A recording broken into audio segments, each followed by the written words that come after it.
Welcome back to the MizzouToday Show, brought to you by On3 and Rivals. I'm your host, Kenny Van Doren, always joined by Kyle McAreavy. Kyle, we're going to get right into it, talking about Mizzou men's basketball. Recording here really early on Wednesday. This might be in contention for our earliest recording of a show. I'm usually only awake for 47 minutes by now. It is 8:47 a.m., pulling back the curtain, letting you guys know when we're recording this. We thought we'd do an earlier one, let the preview live a little bit longer for Mizzou men's basketball.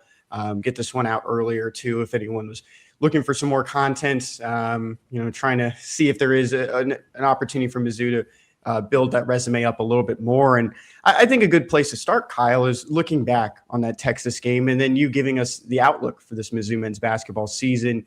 You have Texas this past Saturday. You lose 85-68. Not the best performances all around. T.O. Barrett didn't have his best game. Even Trent Pierce didn't have his best game. Just altogether, a really brutal second half when you play into that as well. And your win streak snaps. It was up to 3 games, the most in conference play under Dennis Gates is 4. So you had an opportunity to match it. It felt like there was a lot of buzz in the air. It was a night game at Mizzou Arena. You bring in a team that's played up against ranked teams all year in Texas and the Longhorns, and you just don't come out with your best performance all around. Now you have to face a ranked team here on Wednesday at 8 p.m. on SEC Network in Vanderbilt, number 19 team in the country. Been higher in the rankings before. They were undefeated for a while, going through non-conference slate, and I think got as high as 10, I believe. I can look back real quick at the AP polls. But from that perspective, you only have 6 games left on the season, and you've written about it, I think, really well. Maybe we can tie this into your 8 o'clock story, and everyone can go back and read it after this. But what's kind of the outlook, and what is Mizzou really hunting for in this final third of the SEC schedule? Well, I guess where should we start with this? Should we start with the looking back at Texas? We'll do that one first. Yeah, give us like a minute on the looking back at Texas. Sure. Yeah, so that ended up kind of being, another kind of disappointing loss for Mizzou, right? Like Ole Miss, LSU, Texas, those are games that are going to stand out as losses when you look back at the Tigers' resume this year. It was just kind of, I think, I don't want to say it was an overall poor matchup for Mizzou, but Texas was the team that has done the best defending the post specifically.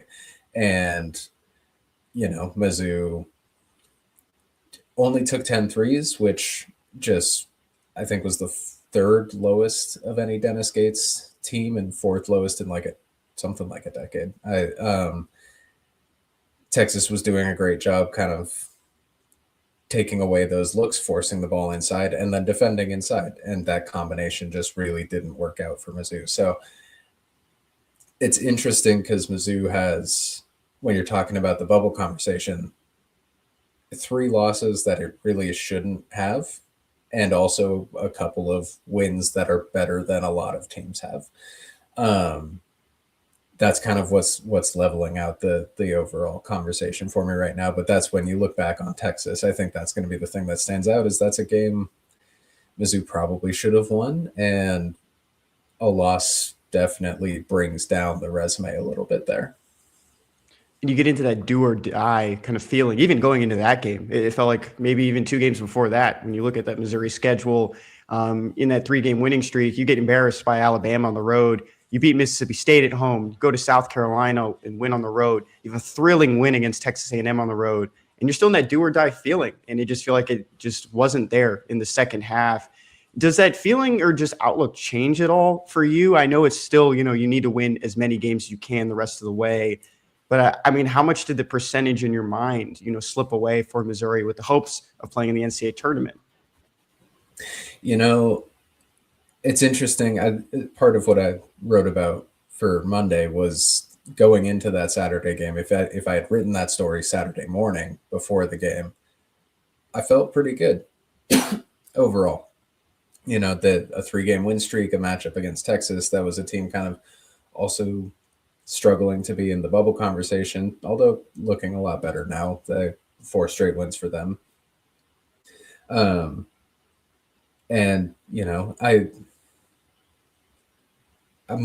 get more into tonight's matchup, but I thought that maybe favored Mizzou a little bit. So I was looking at it and saying, like, hey, maybe they're going to win 4 or 5 straight and kind of cruise their way into the conversation and only need to take, one or two the rest of the way after that.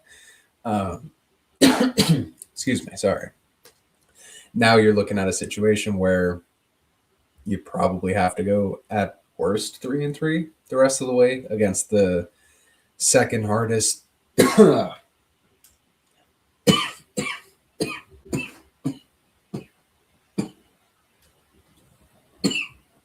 Let's pause.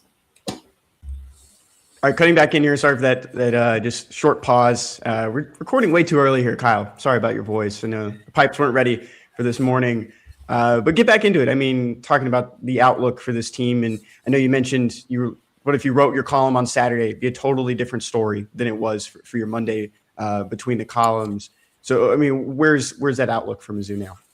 Yeah, so I think the rest of the way, you probably need to go at worst 3-3 to make the tournament, right? Probably need to, at the very least, end up with 10 SEC wins. And that becomes a lot harder after losing to Texas, right? Because if you win that Texas game, you're looking at 2-4. That's doable. 3-3, while doable, is tough, right? Because this is, I think, according to ESPN's Power Index, the number 2 toughest remaining strength of schedule in the country behind just Arizona. There are 3 home games. There are 3 very tough opponents with Vanderbilt, Arkansas, and Tennessee, I think. And then you got Arkansas, Ole Miss, and Oklahoma on the road.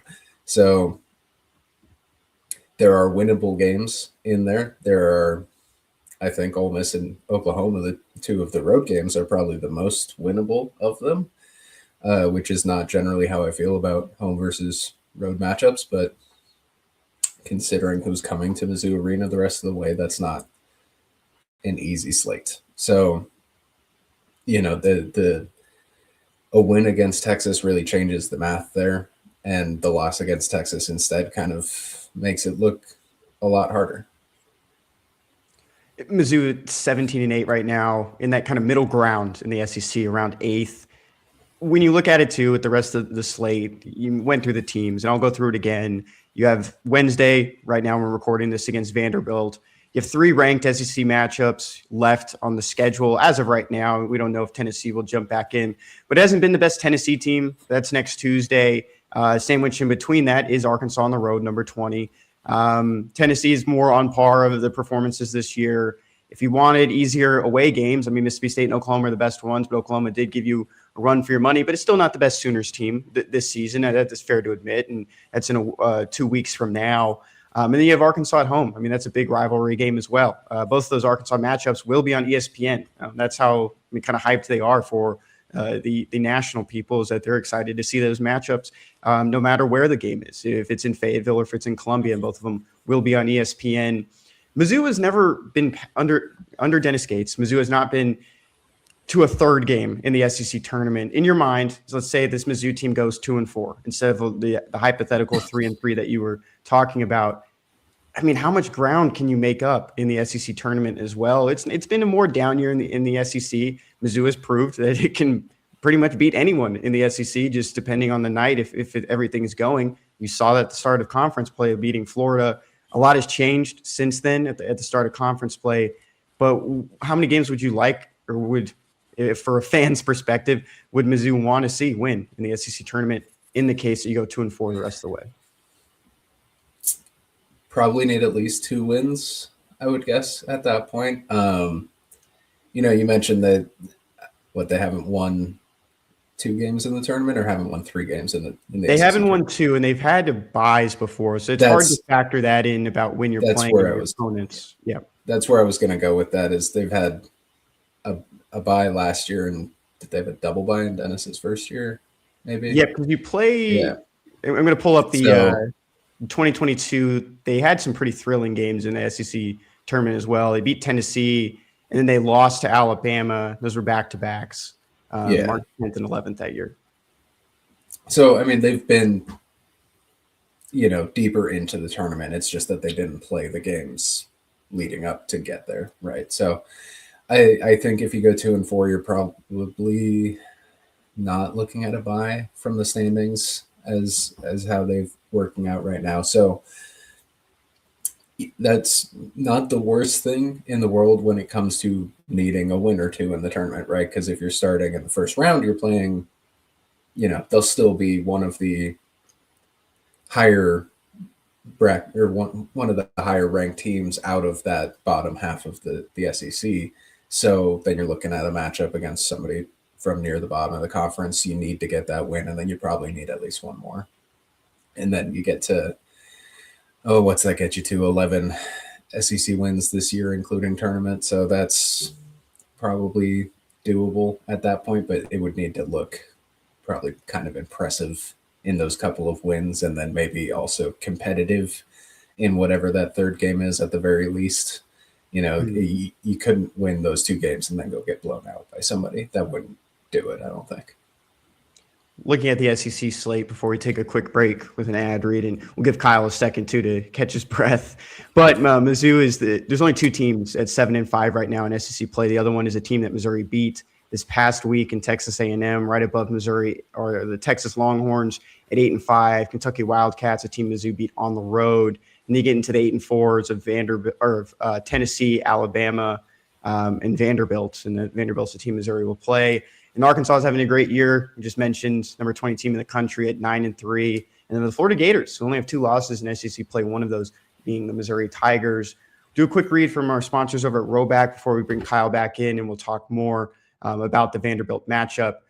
Roback activewear. There's only one way to describe Roback: best fit, best feel. For those who aren't familiar with Roback, they're completely changing the game with incredibly comfortable activewear. Roback has released so many items within their new licensed game day collection, and it's our favorite. Kyle wears it every day, and I wear it too. Not as much as Kyle does, but he's a big fan. Novel polo designs and clean hoodie and Q-zip designs for some of your favorite schools. It's definitely worth checking out. Nobody else on the market is pairing these level of custom designs with this quality of activewear. Roback's everyday shorts or the Delta Performance pants are the perfect pairing as well. They're both super comfortable, have an elastic waistband and great fabric that is made to have the appearance of a nice short look, but the comfort for a day on the move. Roback has also been proudly leading the NIL charge, having signed partnerships with multiple college football stars, past and present, and are becoming the go-to brand for college athletes across the country. Use the code MIZ20 on roback.com for a generous 20% off for all new customers through the end of this week. That's spelled RHOBACK.com. That's 20% off all performance, polos, shorts, and more with code MIZ20. Kyle, I was actually, I know I was very out of pocket this weekend, and I wasn't really around on Saturday. I was doing Mardi Gras in St. Louis. Saw a lot of Roback, and I threw the MIZ20 out there just a couple of times. I know none of them were new customers, but maybe they got another email. Maybe they can pull something off.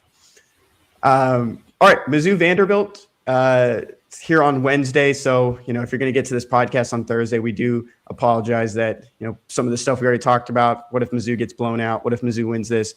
Like Kyle has written about multiple times, it's forever changing at this rate for Missouri men's basketball. The Commodores coming into Mizzou Arena here at 8 p.m. tip on Wednesday on SEC Network. Kyle, what are some of the keys to the game? Yeah, gotta love an 8 p.m. tip when I'm already a little under the weather. Vanderbilt's got a very good offense. They're averaging almost 90 points a game. Very impressive. They've had a couple of really nice performances recently against SEC schools. So they're not, that's not just building up in the non-con, even though they did have an undefeated non-con.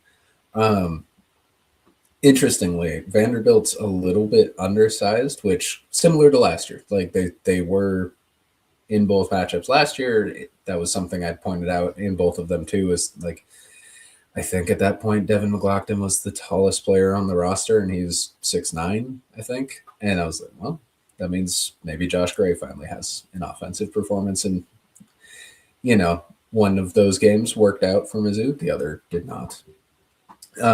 It's a similar situation. I think they've got a 6'10" guy on roster now, but that's the tallest out of the guys that they play regularly. So you might go into that thinking like, yeah, Mizzou should dominate the post again, go back to how it was before Saturday in all of the recent matchups. But Vanderbilt's surprisingly very good at stopping teams from getting to the rim. I'm interested to see how that plays out against a team that has the length that Mizzou does. But one of the things that really jumped off the page at me for just looking through team stats and stuff is Vanderbilt averages 5.1 blocks per game, which is 19th in the country. For a team that does not come all that close to having a 7-footer play, that's really, really impressive. I mean, they are shockingly good at stopping teams from getting to the rim for a team that is a little bit undersized. So just that matchup in the post is probably going to be a pretty key deciding factor once again tonight. You said 19th, right? In blocks? Block rate? 19th in blocks in the country at 5.1 per game.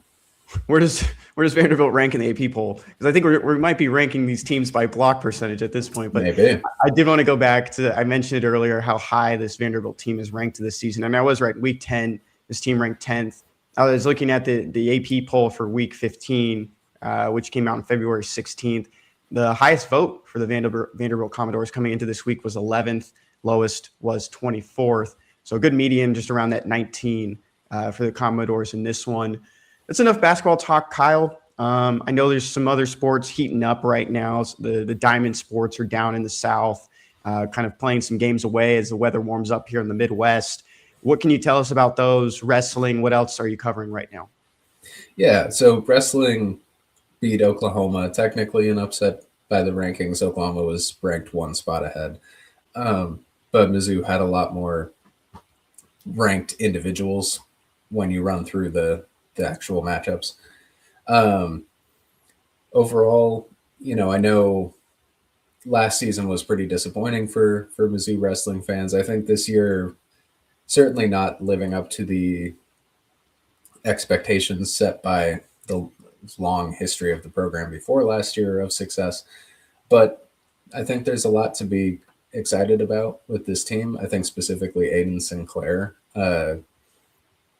could realistically compete for an individual championship at 184, I think. So there are still highlights, and the team has been better than last year, certainly, and healthier, which is a big difference. The Big 12 is just a pretty ridiculous wrestling conference. So, every time you line up against somebody, you're lining up against one of the best teams in the country, which is true going to Iowa State, I believe, to finish the season or the regular season. Diamond sports wise, baseball put up 34 runs in a game. That's great. They're still not going to be great. I mean, the starting pitching, I think, should be better than last year, again, specifically because of health. There were times last season where the baseball team had all of its expected weekend starters on the bench because they were injured. And if you're going into a weekend series, say against an SEC opponent, and you're already on Friday night starting your fourth or fifth best guy, maybe by Sunday you're starting a guy you expected to be in the bullpen this season, that means everything gets a lot shorter all the way throughout the game. So the back end of your bullpen is now full of guys who you didn't expect to play at all this year and we're hoping to play next year, and it just kind of piles on itself the way it did last year. So I do think the pitching will be better this year as long as those guys can stay healthy, which should make for a better SEC season, a better overall season. That's not a high bar. But I do still think relief pitching is probably going to be an issue at times. The bats are there, though, so that's good. There will be some exciting games, and they'll score a lot of runs. Softball-wise, not the best start out of the first 11-day trip to Florida. Only took 4 games, but all 4 games against teams that were at worst receiving votes in the poll. 3 ranked wins, and then a receiving votes win against BYU. So the Tigers also were very close to beating number 7 UCLA, which is one of the best offenses in the country, certainly. And they were close to winning a couple of more, a couple extra inning games mixed in there that they didn't come out on top of. So I think they're close to kind of taking a step forward from last year. Definitely need to get more from the two primary starters, Marissa McCann and Sierra Harrison. The offense generally looks better than last year, which is good. That was a big focus this offseason. So if that's better, that should be good. And then there are a couple of freshmen who have been really, really impressive so far in Sydney Forrester and Abby Carr. Forrester, fantastic hitter so far. I mean, she's been great. And then Carr, very exciting two-way player who's both been one of the best pitchers on staff so far. She's the only one with a sub-3 ERA, and she's got a sub-2 ERA at this point, and then also playing designated player regularly so that Larissa Anderson can kind of swap her in and out and have some fun with substitutions later in games when she needs to come into pitch. Mizzou's Ohtani is what you're telling us too. I'll give you a quick quote because I couldn't find a spot in this story that I wrote about Bryce Mayer. I guess it was on Tuesday, yesterday when that came out. But former Missouri pitcher who's in the Astros system right now. He acknowledged, there's been a lot of struggles for Mizzou baseball. He only ended up pitching 1 year. He missed 2023 due to Tommy John. But he said they're hopeful. He's hopeful they turn it around, and he's just kind of looking forward to seeing how this season goes. There's some optimism in that first weekend, like you said, with the offense. Pitching has to hold up too through the rest of the games, and you saw that in the Friday's game that it did it. So you got to really hone in on that bullpen at the same time as you're trying to turn the corner in the SEC and not be that number 16 team every week. Kyle, any final thoughts before we get out of here? No, I think we just about covered it. Got a little bit of a faster episode this week. Check us out, Mizzou Today. If you're not already a member, $1 first couple days, just see how you like it. If you don't like it, you can always just kind of tune back into the podcast if that's more of your speed, if that's what you're more into. But you can follow all of Kyle's updates, especially here on Wednesday night for the Missouri men's basketball game at Mizzou Arena. He will be there on the ground, not in boots though. Most likely some on clouds. Am I going to guess Sahokas? I don't know. He's a runner. So Kyle _ McAreavy on X to get all the updates there. He's constantly updating anything he can, not just basketball, but he'll have softball, baseball, gymnastics, everything he's talked about, and wrestling. So follow him there and get all of your updates there. And you can find us at MizzouToday.com if you're looking for more written pieces. We're going to let Kyle go rest his voice. And it's not as bad, Kyle, as at one time I went on a Boise radio station with laryngitis to talk about Bush Handon leaving for Boise State. So I think you did a better job than I did. That's rough. I'm glad we were able to take a pause. I will say, just as a last note, since we didn't talk gymnastics, they've been fantastic. They're one of the premier programs in the school right now, and consistently putting up excellent scores. I know it's sometimes hard for traditional sports fans when you look at a gymnastics score. There's a lot of numbers involved. They don't always quite make sense with what you watched. And a lot of the times, like with Mizzou, a couple of times this year, put up its two best scores in losses, I believe. The wins and losses don't matter. They just don't. What matters is the score that you put up. Once you get into, do or die tournament situations, that's when the win or loss matters. But right now, the actual record is not important. Putting up 197, I think 197.25 maybe is the top score, 197.5. Being able to do that even in a loss means Mizzou is positioning itself to be in a position to make another serious run at a possible national championship. So I didn't want to, we talked wrestling and baseball, softball. I didn't want to skip out on some gymnastics talk here at the end now that you reminded me, but they've been very, very good. And it looks like Shannon Welker's kind of got that program really rolling. Correct me if I'm wrong. I did see a video of Shannon Welker doing either a front flip or a back flip, right? I didn't see that, but it sounds like an interesting one. I swore I saw something. I think Drinkwitz even retweeted. That's where I get my gymnastics fix. He's a big gymnastics fan. He supports it. There it is. I'm watching it right now. If it's on the Mizzou Gymnastics X account on February 13th, he does a back flip. So I think you're in good shape if your coach can do backflip and is leading those girls in the right direction. We'll talk more about gymnastics too, probably as that sport enters its postseason in the coming weeks and months. But that's going to do it for this episode on the Mizzou Today Show. Like, subscribe, check us out at MizzouToday.com if you're not already a subscriber, and we will see you guys next week.